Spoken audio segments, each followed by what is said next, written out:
Un buen día para todos. En esta ocasión vamos a continuar con los temas que dejamos pendientes en la clase anterior.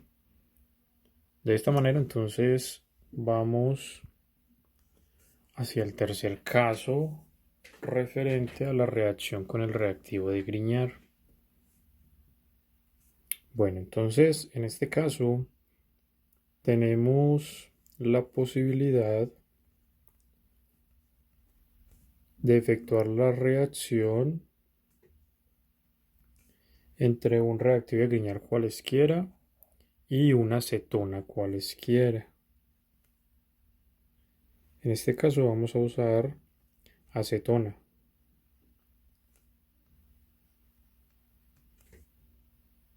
El mecanismo sigue siendo el mismo, entonces no considero que haya muchas dificultades al respecto.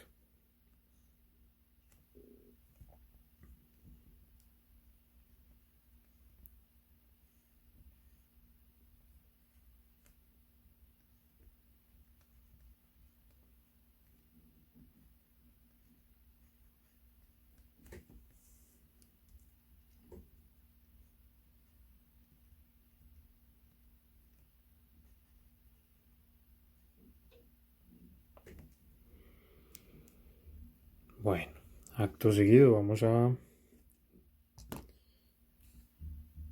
antes de eso hay que hacer una corrección acá porque ese signo menos del oxígeno puede confundirse con un enlace, con el magnesio, y no es así, un enlace covalente, cuando en realidad se trata de un enlace iónico. Bueno, entonces les decía que acto seguido debemos de promover la protonación del agua.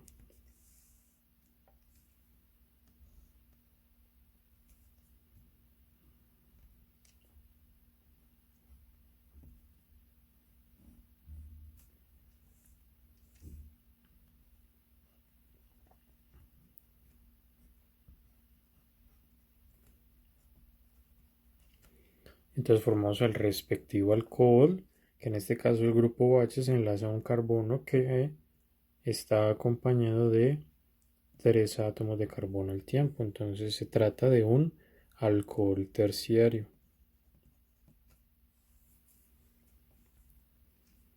Más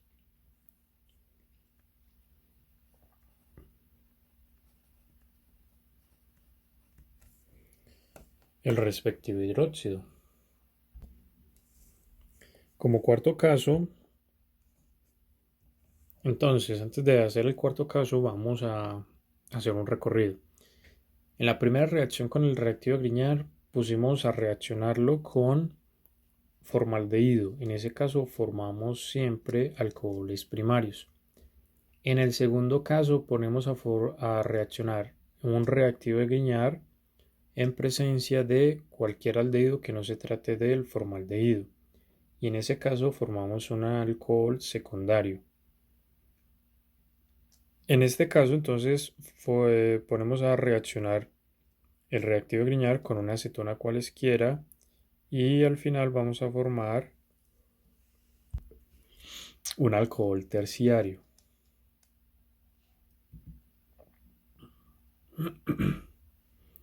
Siendo así, entonces vamos a proceder con el cuarto caso, en el cual vamos a poner a reaccionar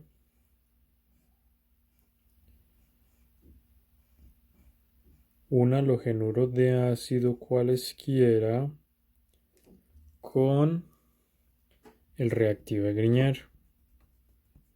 Bueno, para seguir con la misma metodología, entonces vamos a escribir primero el reactivo de Grignard.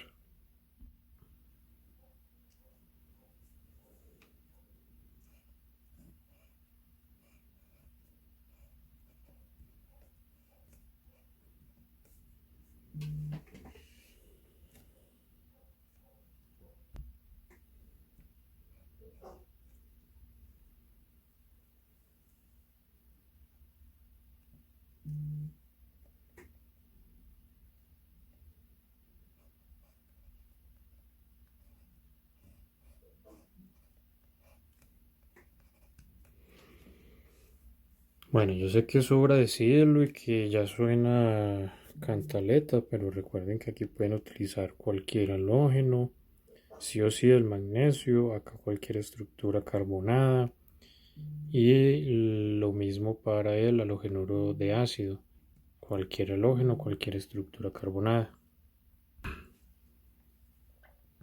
Sin embargo, el mecanismo sigue siendo prácticamente el mismo.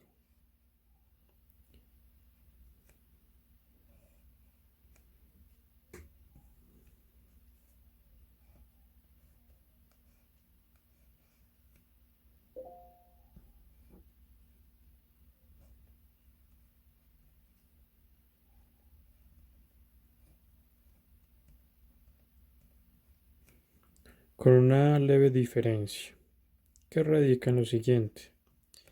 En este caso, al átomo de carbono, que antes formaba el grupo carbonilo del cloruro de ácido, ya se enlaza un buen grupo saliente. Entonces no vamos a proceder con la protonación del oxígeno, sino que vamos a proceder con la recuperación del grupo carbonilo. Eso ocasiona la salida del cloro. ¿Por qué antes no lo hicimos? Porque es que en el caso de aldehídos y cetonas no hay buenos grupos salientes. Esa es la razón.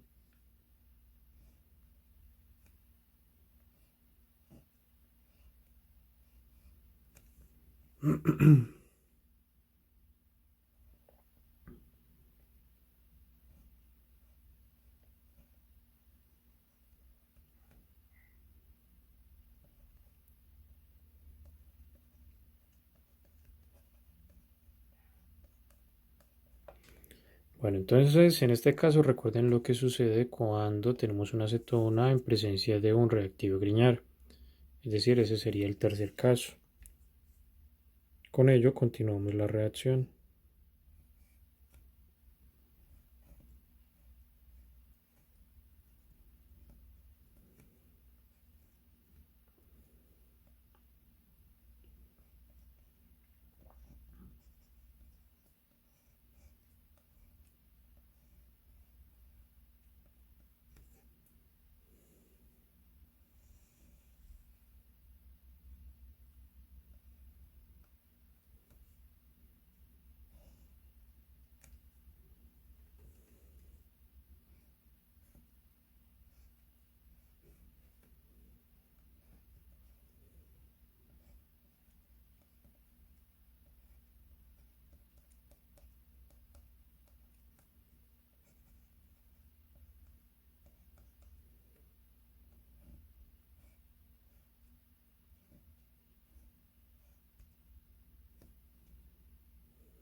Formando de esta manera entonces un alcohol terciario.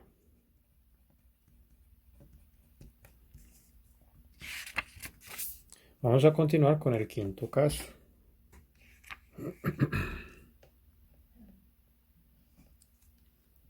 En el cual vamos a poner a reaccionar un reactivo de Grignard cualesquiera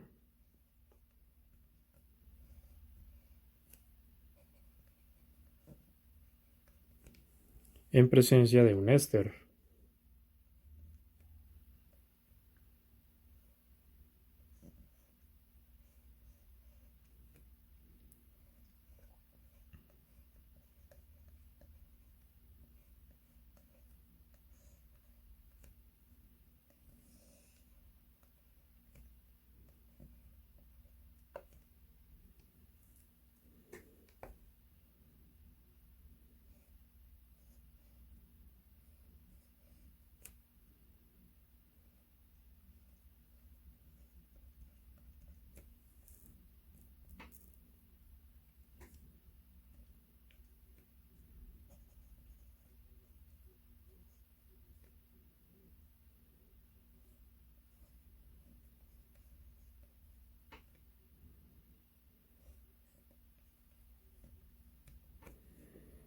Bueno, entonces en esta ocasión tenemos otro buen grupo saliente, que sería este metóxido. Recibe el nombre de metóxido debido a la presencia de este metil de acá.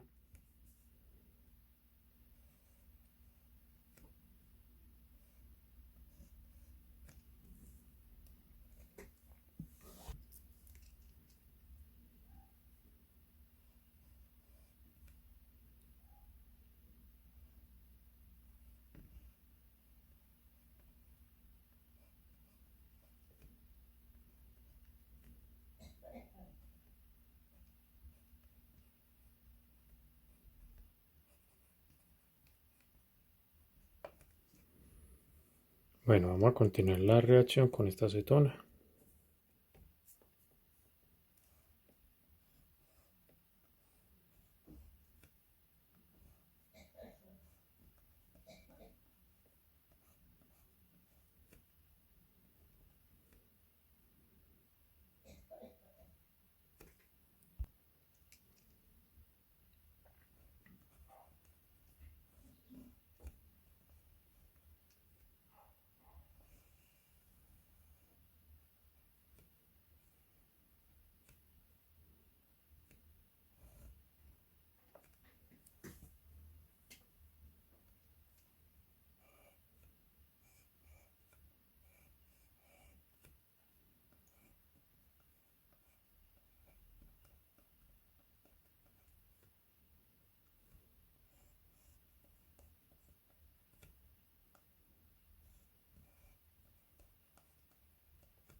Más el correspondiente hidróxido.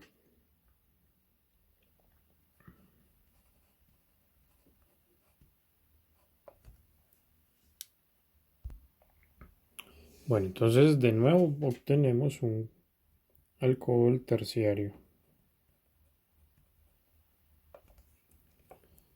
A continuación, entonces, vamos a mirar otro tipo de reacciones para aldehídos y cetonas, como por ejemplo la reducción de grupos carbonilo.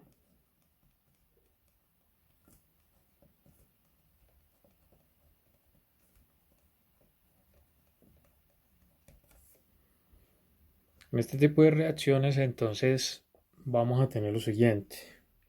En general, tenemos o podemos trabajar con los siguientes tipos de compuestos que en su estructura tienen grupos carbonilo. Empezamos con los aldehídos y con las cetonas.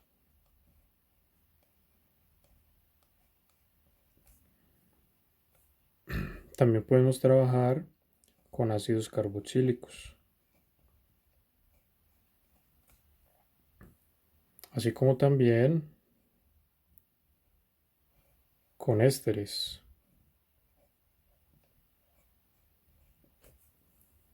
Y también podemos trabajar con amidas.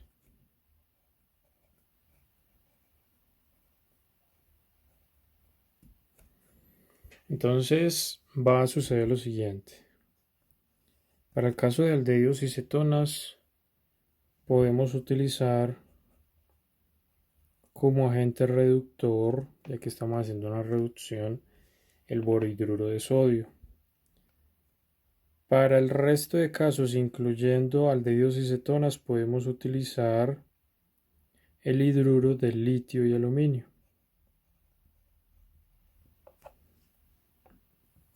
Listo. Entonces vamos a hacer un ejemplo para mirar a ver en qué consiste el mecanismo. Lo vamos a hacer con una acetona.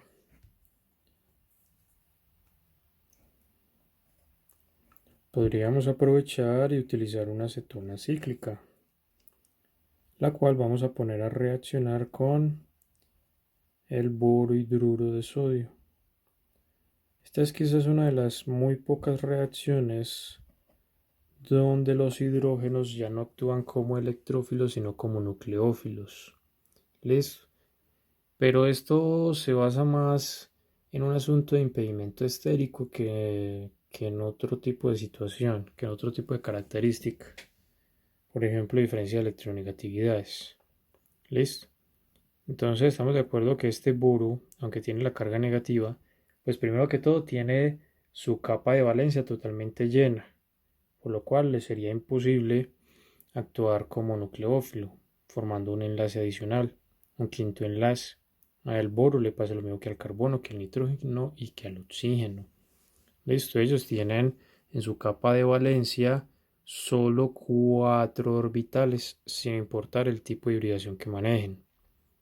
Entonces, empezando con esto y siguiendo con lo siguiente, que es que el boro se encuentra tapado por estos hidrógenos. Entonces, por esos dos motivos es que cualquiera de esos 4 hidrógenos puede actuar como nucleófilo, enlazándose al átomo de carbono del grupo carbonilo, provocando de esta manera la ruptura del enlace pi entre el carbono y el oxígeno. Y llegamos a esto.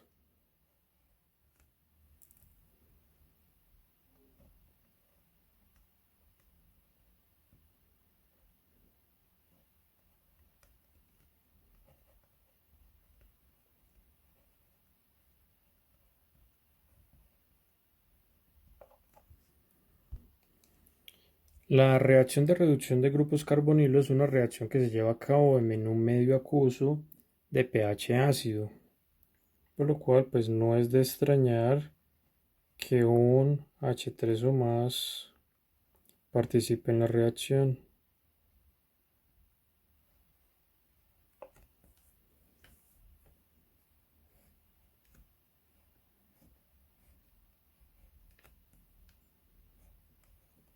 Obteniendo entonces un alcohol secundario y agua.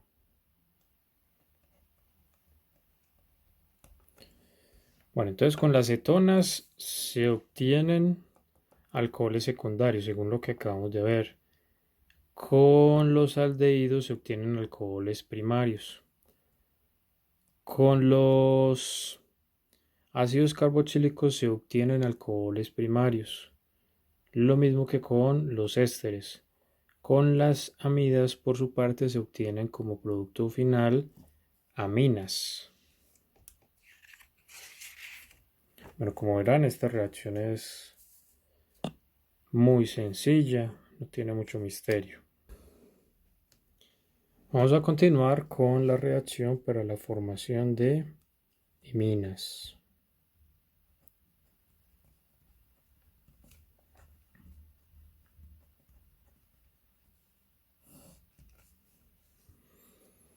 Esta reacción la vamos a hacer de forma generalizada y al final les voy a comentar el por qué.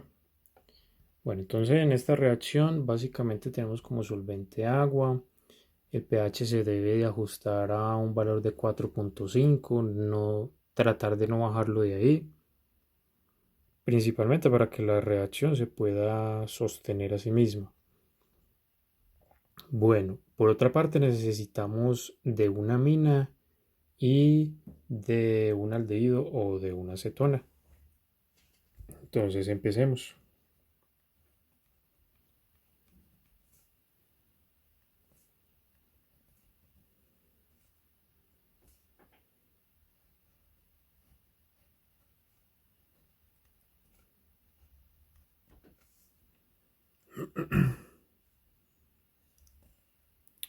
Entonces, inicialmente el nitrógeno del grupo amino actúa como nucleófilo enlazándose al carbono del grupo carbonilo.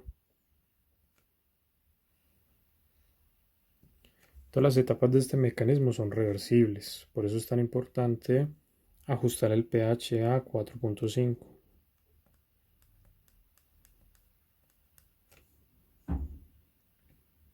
Bueno, no es porque sea una generalización, muchachos, de las reacciones reversibles acuosas, sino que pues en este caso pues se necesita ese pH solamente por eso.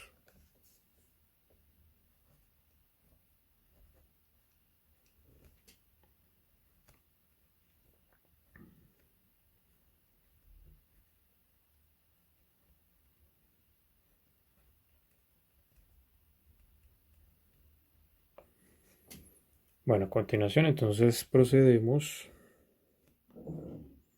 con protonar este átomo de oxígeno.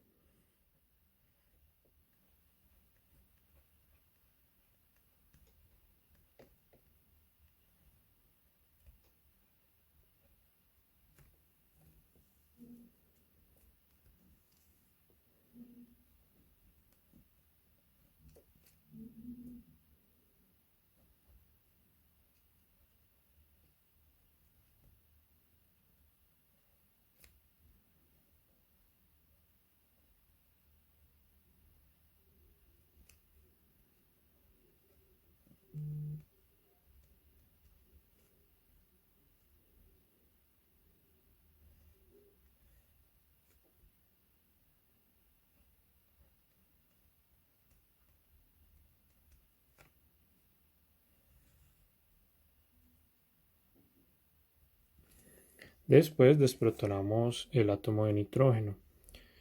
Debido a esto, es que es importante que este nitrógeno posea al menos un átomo de hidrógeno enlazado a él. Listo.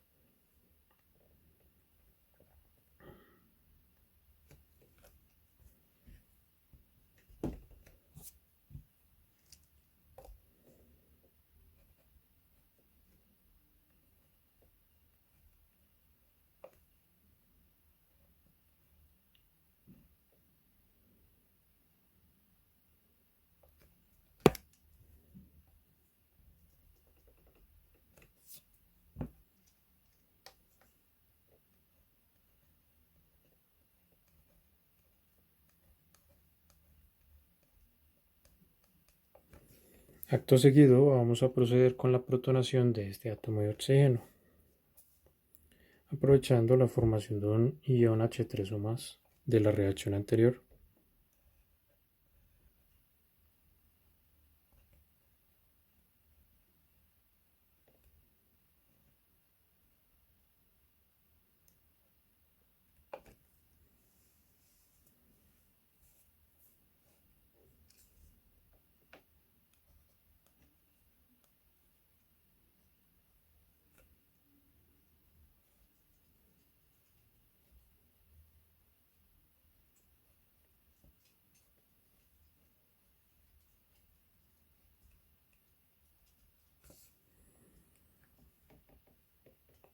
Una vez que se protona ese átomo de oxígeno, se puede desprender en forma de agua.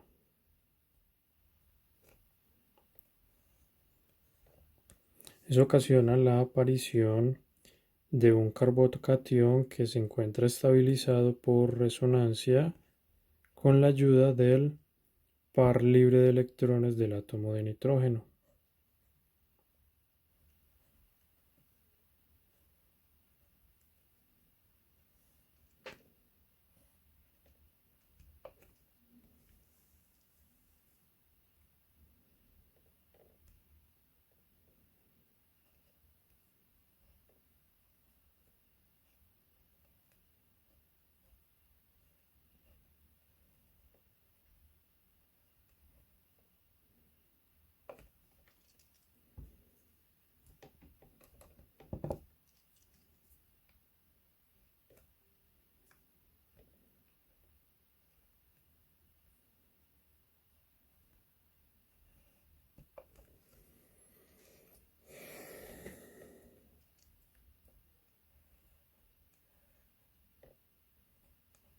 Después, entonces, vamos a proceder con la desprotonación del átomo de nitrógeno,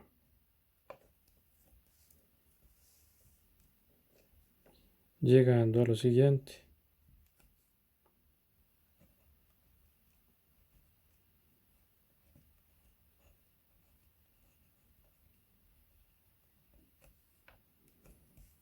Este producto entonces pertenece a la familia de las iminas. ¿Listo? ¿Por qué lo hacemos de esta manera, de forma generalizada? Es por lo siguiente, es que tenemos varias opciones, muchachos.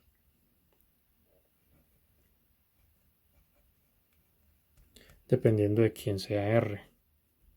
Entonces, primera opción, que R sea un hidrógeno, es decir, que utilicemos amoníaco.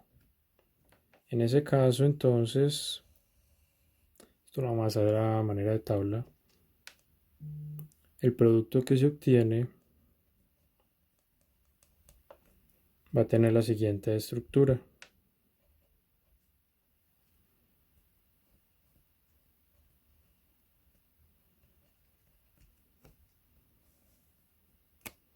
Siguiente posibilidad, que esta R se trate de una cadena carbonada, es decir, cuando trabajamos con una amina.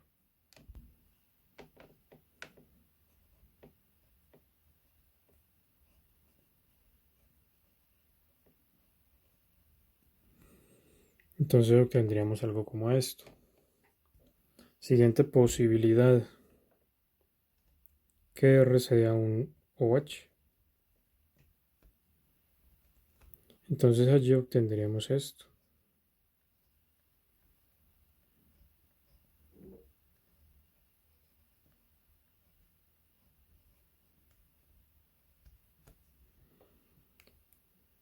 Siguiente opción, que R se trate de lo siguiente,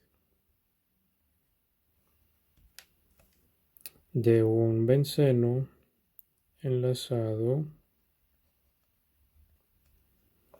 a algo como esto. No olvidé comentar algo. No, mostrar otra cosa. Otra opción.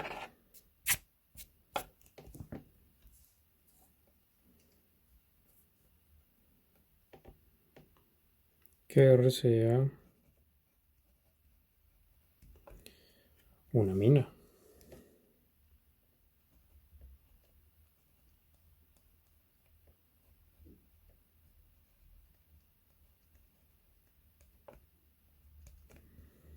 Ahora sí, que R se trate de un benceno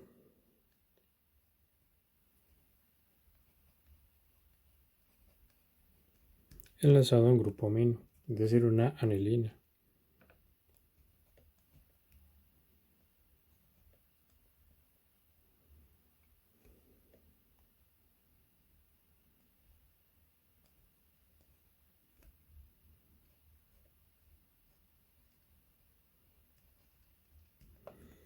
Y por último, entonces tendríamos lo siguiente.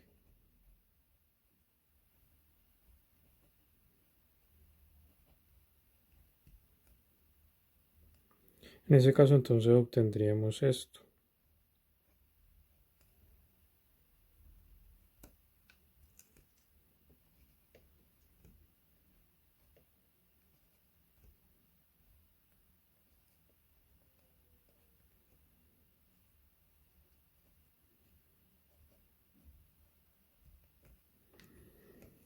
Entonces, esta es la razón por la que hicimos el mecanismo de formación de minas de forma generalizada, porque es que tenemos 6 opciones principales.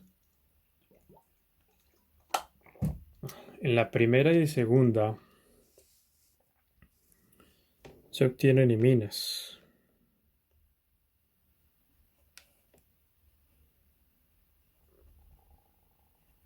Propiamente hablando. Con la segunda opción se obtiene un reactivo llamado base de Schiff.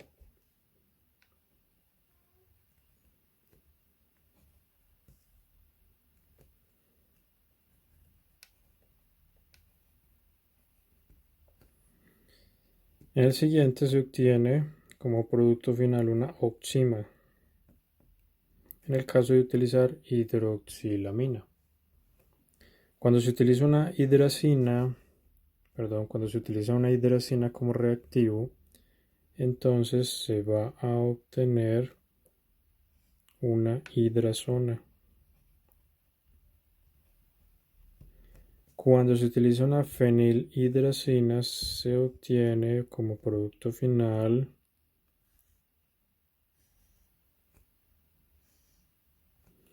así queda mucho mejor. Una fenilhidrazona.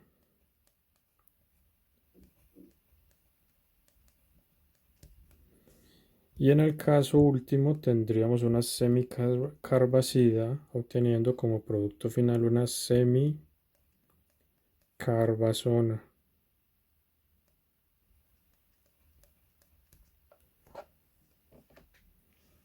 Bueno, esto sería con la formación de iminas.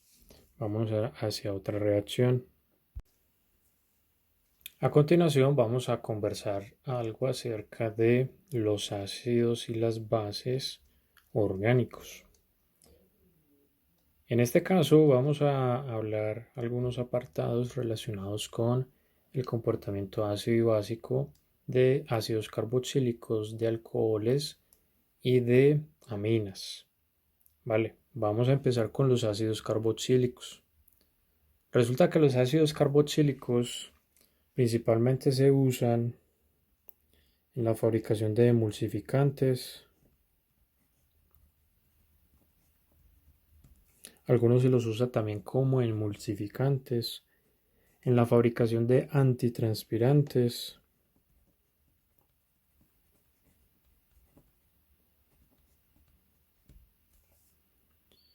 en la obtención de detergentes,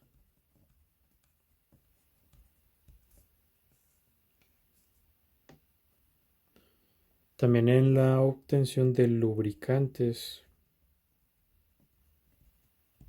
un tipo de insumo muy utilizado en la industria.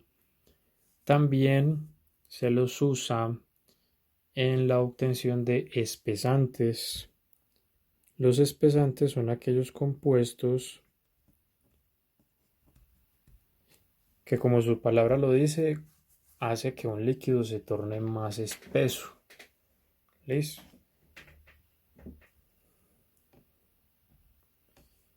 También se los usa como desinfectantes.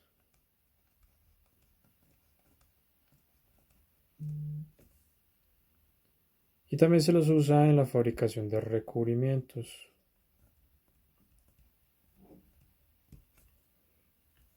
Como ven ustedes, los usos generales de los ácidos carboxílicos son muy amplios. Según su estructura, los ácidos carboxílicos se pueden clasificar en alifáticos, en aromáticos o en ácidos grasos. Todo depende de la naturaleza de la cadena carbonada a la cual se enlaza o en la cual encontramos el ácido carboxílico. Si tenemos una cadena carbonada corta, por ejemplo esta,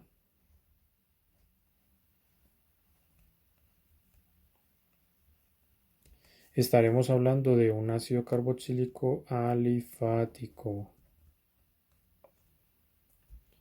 Si por ejemplo el ácido carboxílico se enlaza a un anillo aromático, es más, lo voy a cambiar para que no crean que siempre debe de ser el benceno.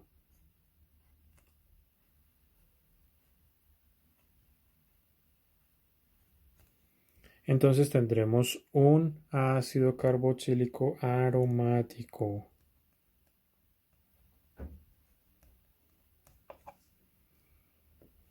Si por el contrario el ácido carboxílico hace parte de una cadena carbonada grande, es decir, de más de 10 u 11 átomos de carbono,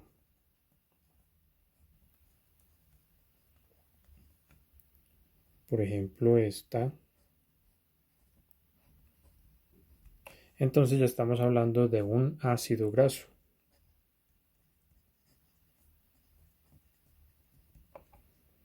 Los cuales son un tipo especial de lípidos que encontramos en el cuerpo de cualquier animal.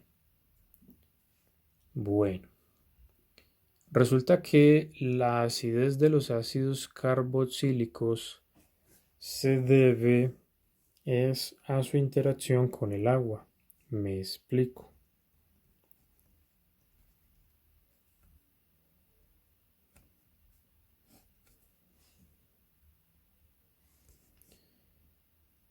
Cuando un ácido carboxílico que sea soluble en agua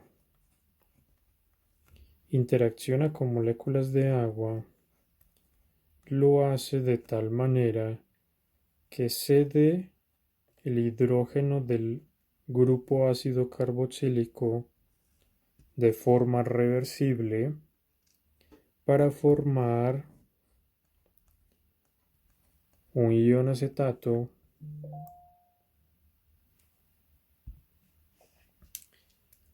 y para formar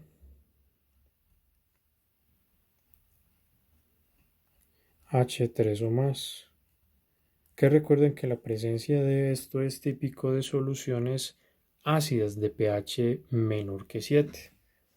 Esta es la razón de por qué a este tipo de compuestos orgánicos se les acuña el comportamiento de ácidos.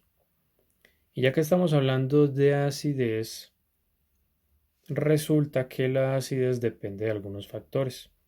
Por ejemplo, ¿qué hay enlazado en la cadena carbonada a la cual pertenece el ácido carboxílico? Entonces, pasa lo siguiente.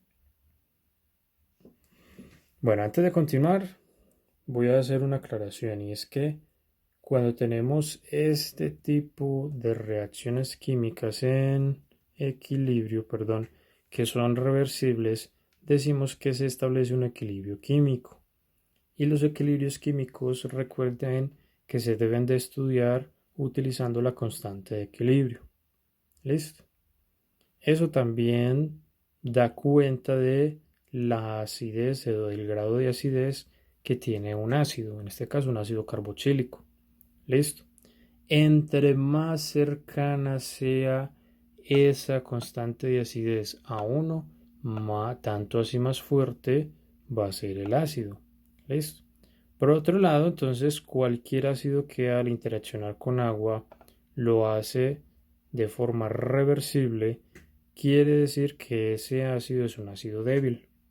¿Listo? Dicho todo, entonces todo lo anterior, vamos a ver algunos casos. Por ejemplo, empecemos con el ácido acético. Cuando entra en contacto con el agua, ese hidrógeno hay que dibujarlo aparte.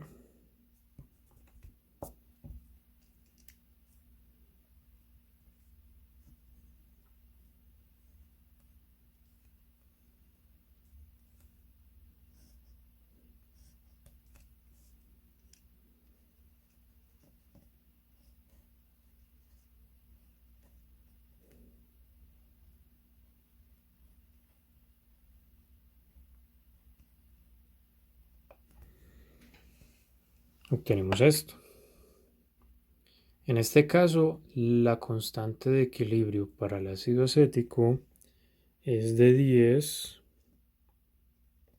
a la menos 4,74.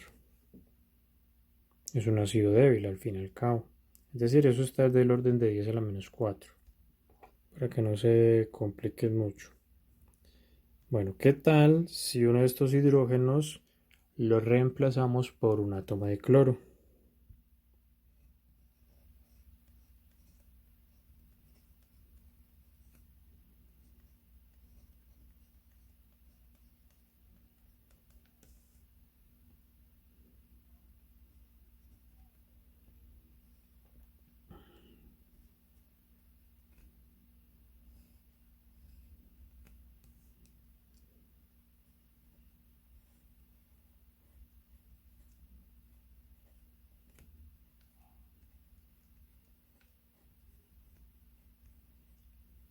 Igual obtenemos la disociación, la formación de iones H3 o más, y en este caso,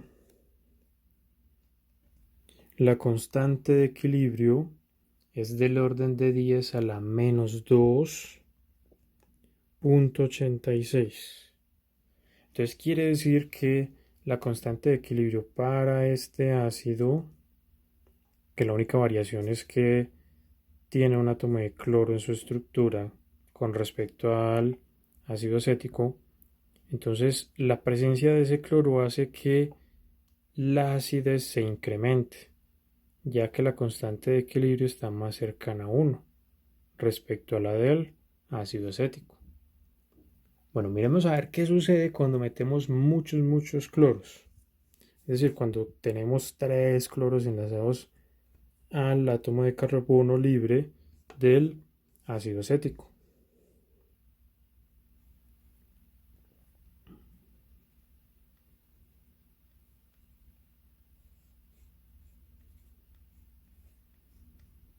Ustedes ya podrán anticipar qué es lo que va a suceder.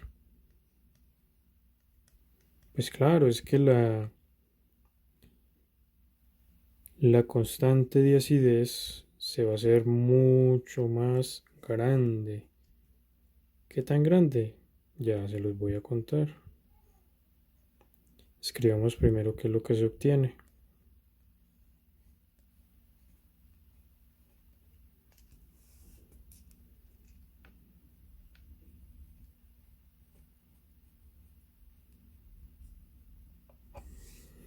En este caso, la constante de equilibrio es del orden de 10 a la menos 0.64.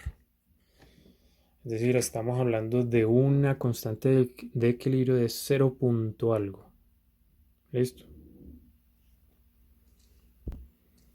En específico, tiene un valor de 0.23. Y eso es muchísimo más grande. Eso es muchísimo más cercano a uno que estas otras dos constantes de equilibrio. Quiere decir que la presencia de átomos electronegativos en la cadena y cerca al ácido carboxílico hace que su acidez se incremente. Y ya que estoy hablando de la posición de esos átomos respecto al ácido carboxílico, miremos a ver qué sucede. Vamos a comparar dos casos.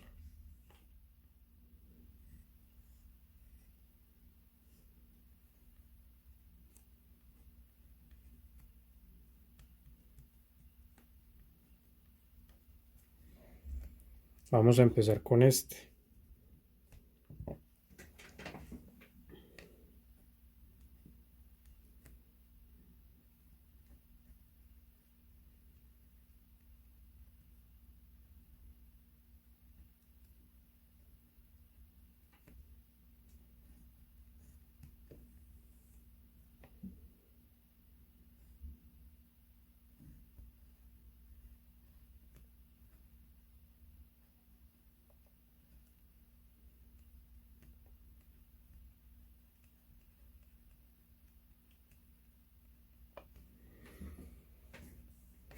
Y lo vamos a comparar con este otro.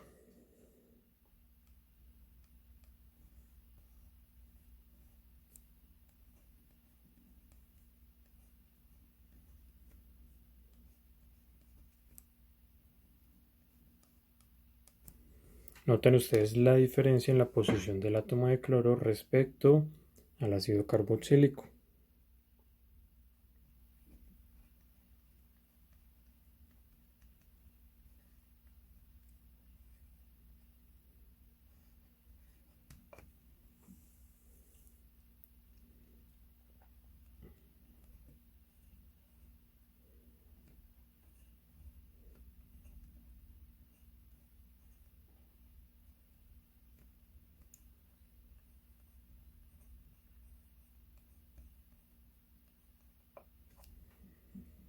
Obteniéndose esto.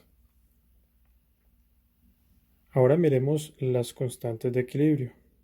Para el primer caso, obtendríamos de 10 a la 4.52. Y para el segundo caso, de 10 a la menos 2.86. Entonces de aquí sacamos otra conclusión importante, que no solamente importa la cantidad de átomos electronegativos que se enlacen a la cadena carbonada donde está el ácido carboxílico, sino también su cercanía hacia el ácido carboxílico. Entre más cercanos estén, mayor va a ser su efecto sobre la acidez del ácido carboxílico.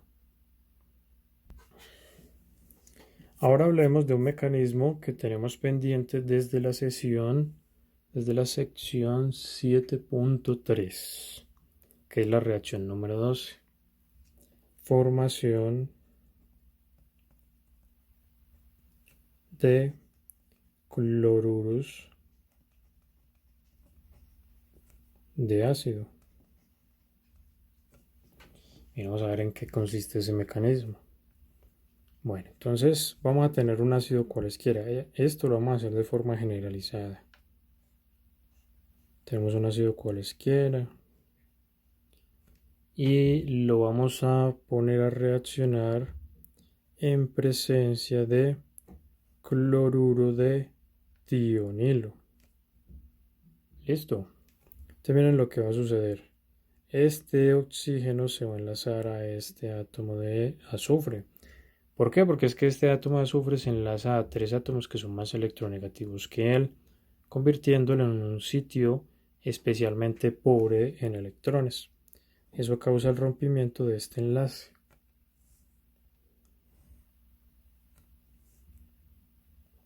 Y miren lo que se forma.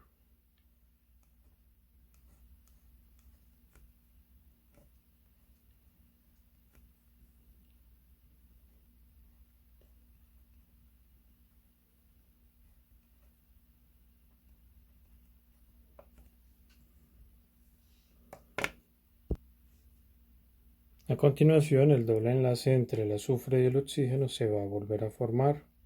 Esto gracias a que al azufre se enlazan dos buenos grupos salientes que son los átomos de cloro.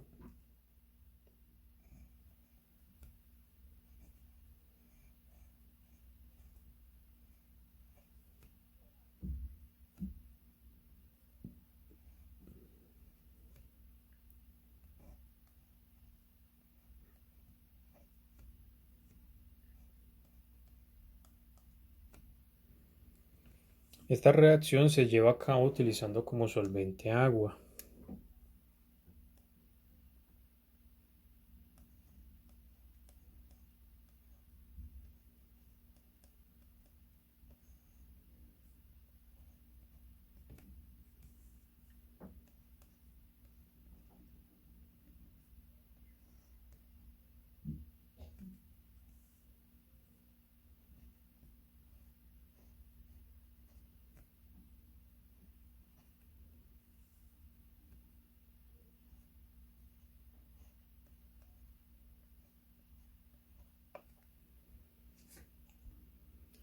Después lo que tenemos es la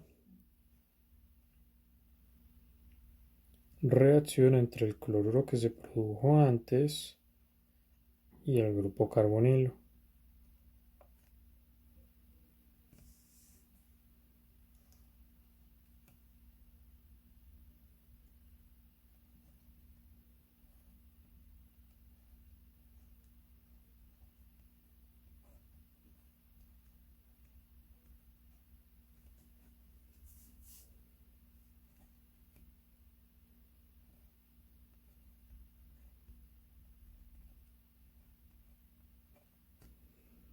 Bueno, ¿qué va a suceder a continuación? Se va a volver a formar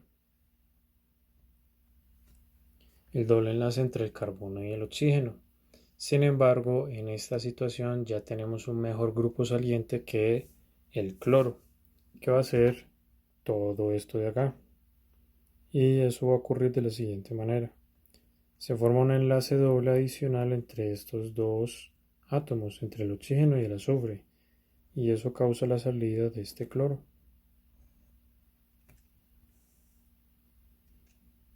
Con lo cual entonces formaríamos un cloruro de ácido más SO2 que en condiciones normales y a condiciones ambientales es gaseoso. Es decir, que en el sistema reactivo se va a formar cierta efervescencia más cloruro. Este sería el mecanismo entonces para la reacción número 12.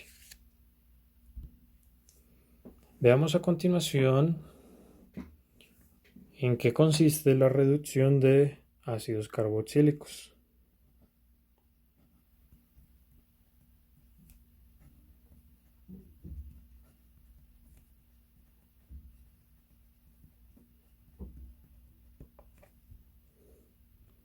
En este caso, entonces, vamos a tener la reacción entre un ácido carboxílico cualesquiera y el agente reductor que les comenté antes en la clase.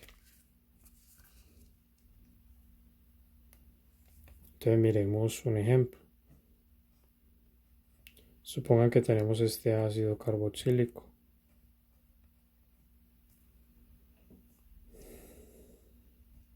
El cual va a reaccionar con el hidruro de litio y aluminio, en el cual, por las mismas razones que vimos en su momento, el hidruro, cualquiera de los 4 hidrógenos enlazados al aluminio, va a actuar como nucleófilo.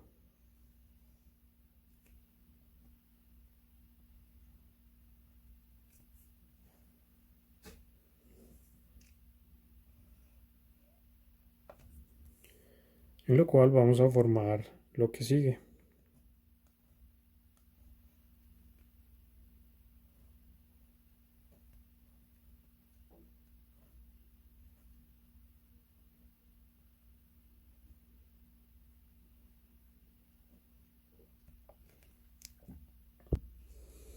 Bueno, antes de continuar debo hacer una leve corrección al mecanismo que inicialmente les estaba proponiendo. ¿Qué va a suceder en la primera etapa? Pues es que hay que explicar de alguna manera la producción de hidrógeno que se lleva a cabo en esta reacción. Eso se explica de esta forma. Este hidrógeno se enlaza a este otro hidrógeno, ocasionando la producción de acetato.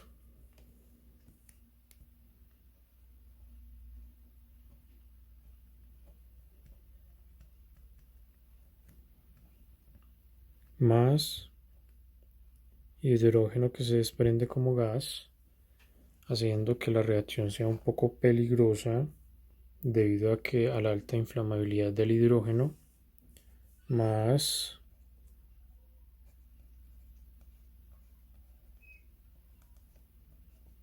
el remanente del agente reductor.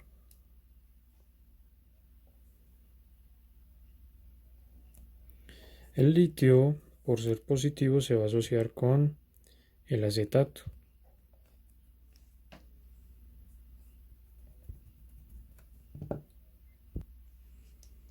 Aprovechando el hecho que en esta estructura cualquiera de estos hidrógenos es más electronegativo que el aluminio, entonces aprovechando eso podemos plantear lo siguiente. Cualquiera de los hidrógenos en el producto remanente del hidruro puede actuar como un nucleófilo enlazándose al grupo carbonilo, de donde entonces vamos a lograr la obtención de lo siguiente.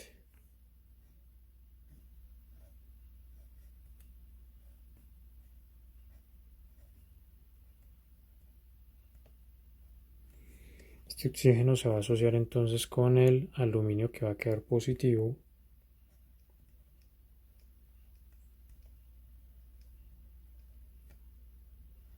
Y el oxígeno de abajo sigue asociado con el litio. En esta ocasión entonces se va a intentar, o la estructura va a intentar volver a formar el enlace doble carbono-oxígeno, ocasionando la salida, en este caso, del oxígeno que se encuentra asociado con el aluminio. Este oxígeno en un paso intermedio va a formar un enlace covalente con el aluminio. Listo. Entonces pasa de formar un enlace iónico a formar un enlace covalente. Esto gracias al rompimiento de este enlace de acá.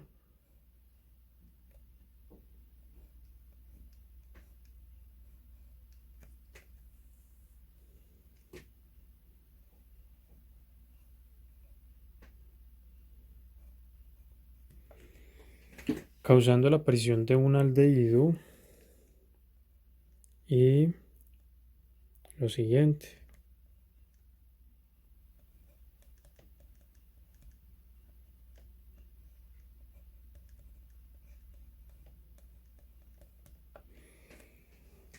Y este compuesto de acá. Entonces, ¿qué le va a pasar a este aldehído? Pues algo parecido a lo que veíamos al principio de la clase, donde interactúa con el hidruro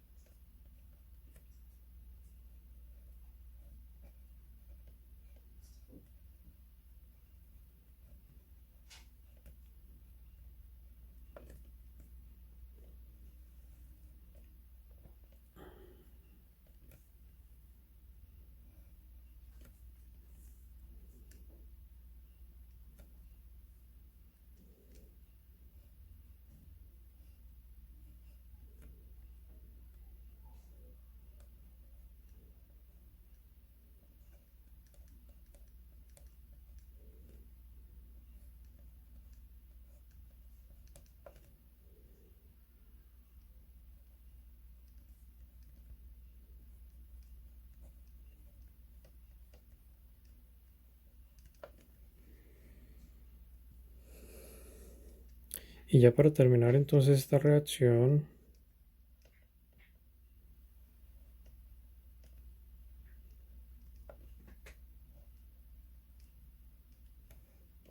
se ocasiona la desprotonación de un ion H3 o más.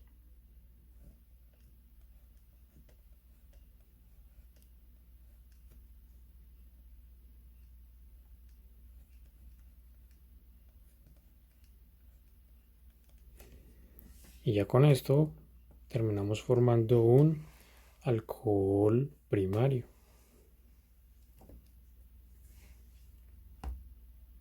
Hablemos a continuación de las aminas.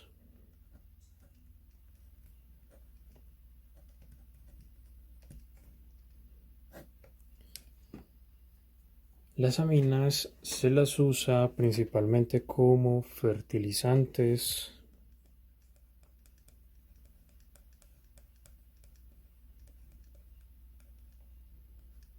como colorantes,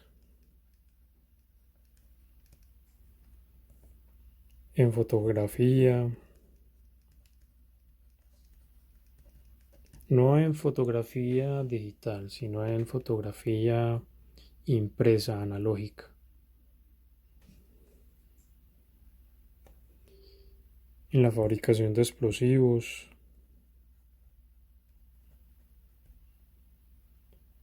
en la fabricación de herbicidas,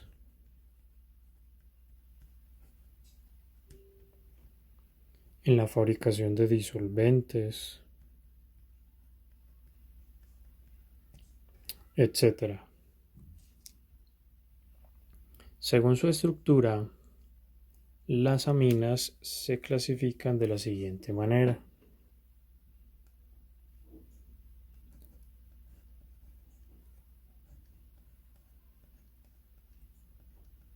Si solo encontramos una cadena carbonada enlazada al grupo amino, entonces decimos que se trata de una amina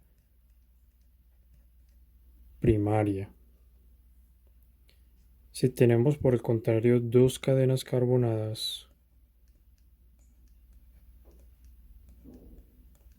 hablamos de una amina secundaria.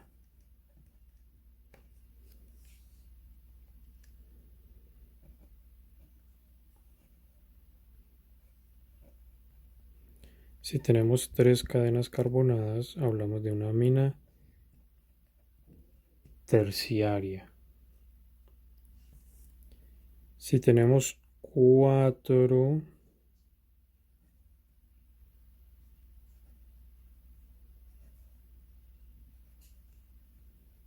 cadenas carbonadas enlazadas, al grupo amino, al nitrógeno, entonces estaríamos hablando de una amina ternaria o cuaternaria.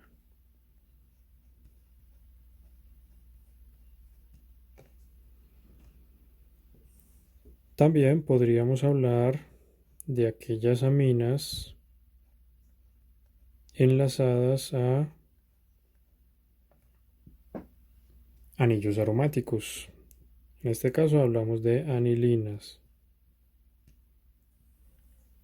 Si por el contrario el nitrógeno hace parte directa del anillo aromático, entonces hablamos de una amina aromática.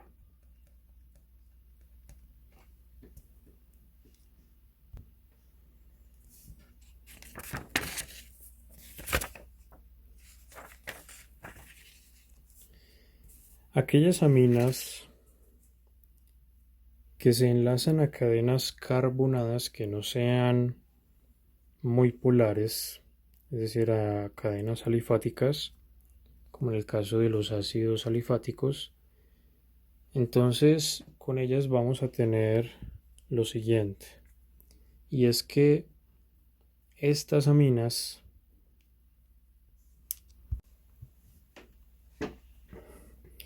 van a tener ciertas dificultades con su solubilidad en agua. Me refiero a lo siguiente.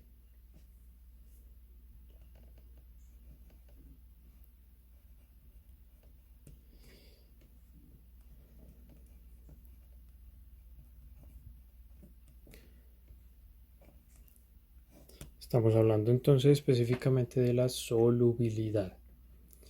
Sucede que las aminas alifáticas que tengan más de 6 átomos de carbono, esa presencia de esa cantidad de átomos de carbono hace que su solubilidad decrezca mucho. Entonces, ¿qué causa eso?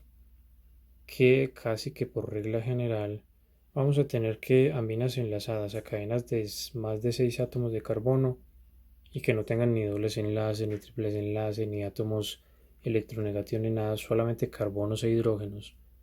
Ese tipo de aminas van a tener muy baja solubilidad, considerándose casi insolubles. Entonces, si usted tiene una amina que de entrada sea insoluble en agua, usted lo que puede hacer es ponerla a reaccionar con un ácido fuerte, por ejemplo, con HCl. También lo puede hacer con ácido nítrico, lo puede hacer también con ácido sulfúrico. El caso es que se trate de un ácido fuerte. Eso va a causar la formación de una sal de amonio.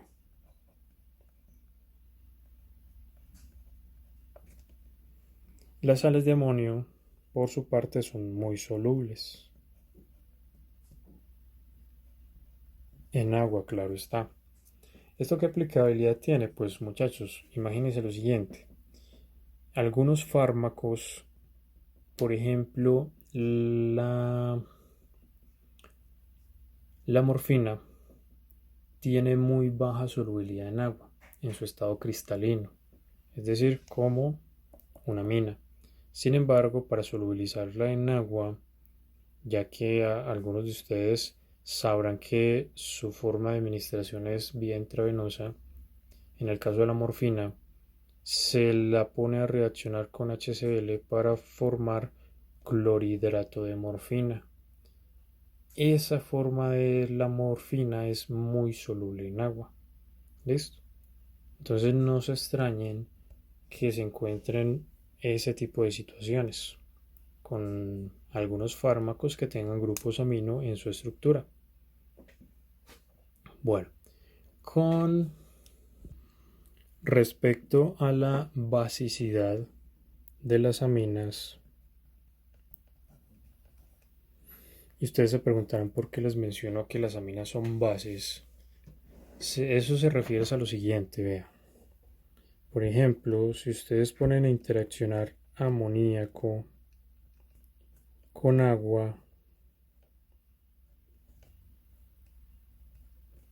el nitrógeno va a promover la desprotonación del agua. Esto se efectúa de forma reversible, formando amonio e iones OH-. Debido al incremento en la concentración de la solución de los iones OH-, es que se dice que las aminas tienen un comportamiento básico. ¿Listo? Bueno, a ver, miremos otro caso, el caso de la metanamina.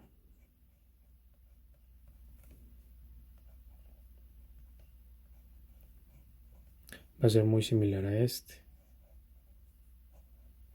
al caso del amoníaco.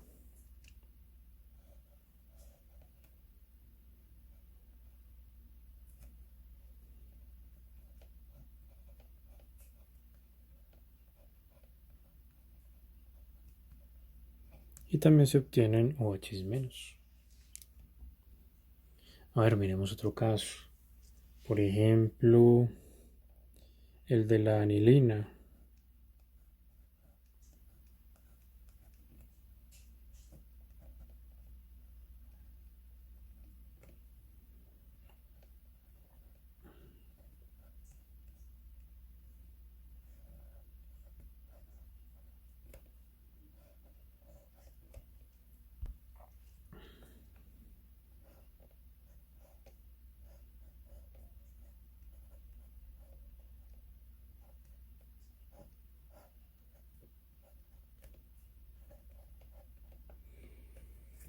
Entonces, al igual que lo hicimos con los ácidos, aquí también vamos a mirar la constante de equilibrio.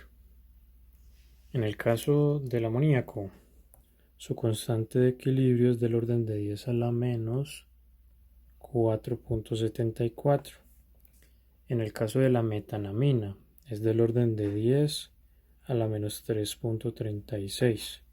Quiere decir que la presencia de cadenas alifáticas enlazadas al nitrógeno del grupo amino hace que su basicidad se incremente. Sin embargo, cuando ya pasamos a las aminas aromáticas, miren lo que va a suceder.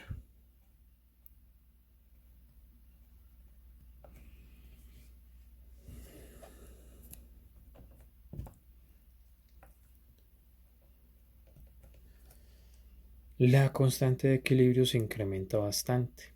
Eso quiere decir que las cadenas aromáticas enlazadas a grupos aminos lo que hacen es, podríamos llamarlo así, perjudicar la constante de equilibrio, haciendo que la basicidad de las anilinas decrezca mucho. En cambio, en el caso de las aminas alifáticas, donde tenemos cadenas normalitas que no sean aromáticos, entonces en esos casos se obtienen mayores basicidades, es decir, comportamientos básicos más fuertes. A continuación hablemos de los alcoholes. Los alcoholes por su parte se caracterizan por ser ácidos, es decir, se van a comportar como ácidos. Por ejemplo, en este caso,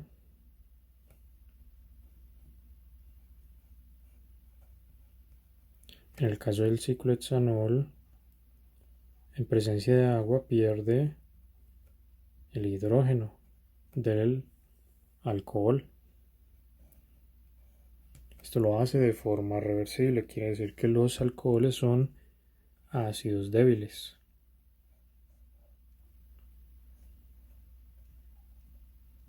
Formando un ion alcóxido e iones H3 o más. Esta es la causal de por qué los alcoholes se comportan como ácidos. Miremos el caso de un alcohol aromático, es decir, de un fenol. Bueno, del fenol específicamente.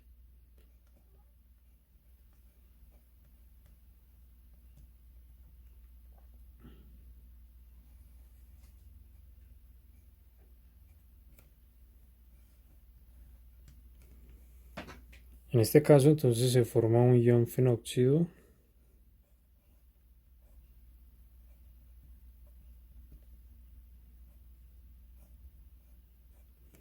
y también se forman iones H3 o más.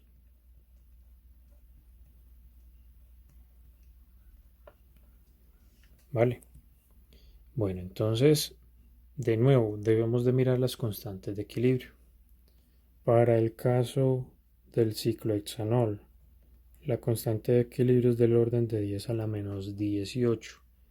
Quiere decir que en comparación con los ácidos carboxílicos, los alcoholes son ácidos muy débiles, pero mucho más débiles.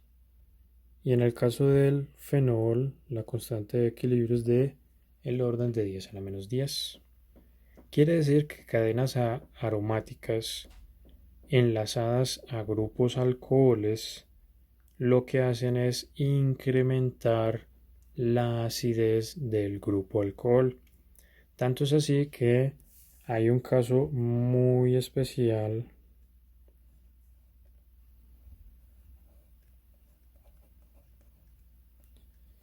que es el caso del ácido pícrico,